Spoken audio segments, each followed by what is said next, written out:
HSC 2026 পরীক্ষার্থীরা রয়েছে, তোমাদের পরীক্ষায় অ্যাডমিট কার্ডের তারিখ এবং নতুন নিয়ম নিয়ে ইতিমধ্যেই নোটিশ প্রকাশ করেছে বোর্ড থেকে তোমাদের অ্যাডমিট কার্ড বিতরণ নিয়ে। অর্থাৎ তোমাদের এইচএসসি 2026 পরীক্ষা অ্যাডমিট কার্ড বা প্রবেশপত্র তোমাদের বিতরণ নিয়ে ইতিমধ্যে নোটিশ প্রকাশ করা হয়েছে।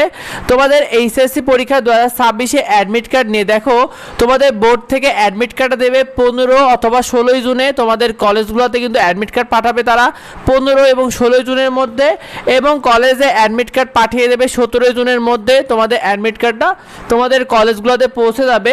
আর তোমাদের কলেজগুলো তোমাদের নোটিশ অনুযায়ী তোমাদের অ্যাডমিট কার্ডগুলো তারা বিতরণ করবে। অর্থাৎ কলেজগুলো নোটিশ দেবে, সেই নোটিশ অনুযায়ী তোমাদের অ্যাডমিট কার্ডে তার তারিখ বলে দেবে যে কত তারিখ থেকে, সেই অনুযায়ী তোমাদের অ্যাডমিট কার্ডগুলো বিতরণ হবে। তবে 17 জুনের পর থেকে তোমাদের অ্যাডমিট কার্ডগুলো বিতরণ শুরু হবে শিক্ষার্থী। তো এই বিষয় নিয়ে তোমাদেরকে আরও একটি বিষয় জানিয়ে নিই, তোমাদের কলেজের পরীক্ষার্থীরা অ্যাডমিট কার্ড পাবে তোমরা 17 জুন অথবা 17 জুনের পর থেকে। আর যদি কারো অ্যাডমিট কার্ডে ভুল হয়ে যায়, তোমাদের অনেকেরই অ্যাডমিট কার্ডে ভুল হবে, সেই ভুল হলে কিন্তু 18 জুন থেকে 25 জুনের মধ্যে তোমাদের অ্যাডমিট কার্ডে যে ভুলটা হবে সেটা সংশোধন করতে হবে। সুতরাং তোমাদেরকে মাথায় রাখতে হবে, যদি অ্যাডমিট কার্ড পাওয়ার পরই কোনো ভুল পেয়ে যাও, সেক্ষেত্রে 18 জুনের মধ্যে 25 জুনের মধ্যে তোমাদের এটা সংশোধন করতে হবে। তোমাদের অ্যাডমিট কার্ডে কি কি অবশ্যই খেয়াল রাখতে হবে, কারণ প্রতি বছরই দেখা যায় তোমাদের অ্যাডমিট কার্ডে অনেক শিক্ষার্থীরই ভুল হয়ে থাকে।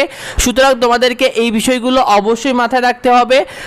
তোমার পরীক্ষার্থীর নাম এবং বানানটা, অর্থাৎ তোমার নাম এবং তোমার নামের বানানটা ঠিক আছে কিনা অ্যাডমিট কার্ডে, এইটা অবশ্যই খেয়াল রাখতে হবে।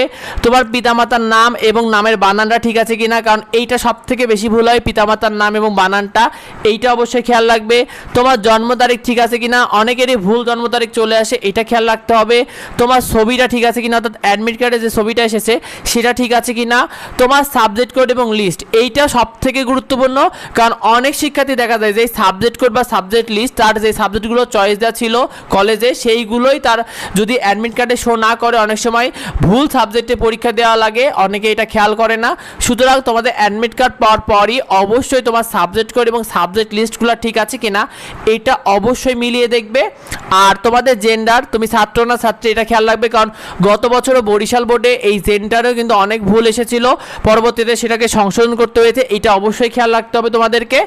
অ্যাডমিট কার্ডে ভুল হলে করণীয় কি, যদি তোমার অ্যাডমিট কার্ডে কোনো ভুল হয়ে যায়, সে অর্থাৎ তোমার অ্যাডমিট কার্ড হাতে পাওয়ার পর যদি মনে হয় যে তোমার অ্যাডমিট কার্ডে ভুল আছে, অবশ্যই তোমাকে কিন্তু কলেজের সাথে সাথে এই বিষয়টা নিয়ে যোগাযোগ করতে হবে, কারণ ভুল ঠিক না করলে পরবর্তীতে তোমার সার্টিফিকেটের সমস্যা হবে। তো তোমাদের অ্যাডমিট কার্ডের যাবতীয় আপডেট এবং সেই সাথে তোমাদের নিয়মিত ফ্রি শিট এবং সাজেশনগুলো আমাদের এডুবঙ্গ ইউটিউব চ্যানেলে পেয়ে যাবে, এডুবঙ্গ ফেসবুক পেয়ে যাবে, সেগুলো পেতে অবশ্যই যুক্ত হয়ে যাও। আর যদি জানার থেকে অবশ্যই পেতে কমেন্ট করো। দেখা হয় পরবর্তী ভিডিওতে। ধন্যবাদ সবাইকে।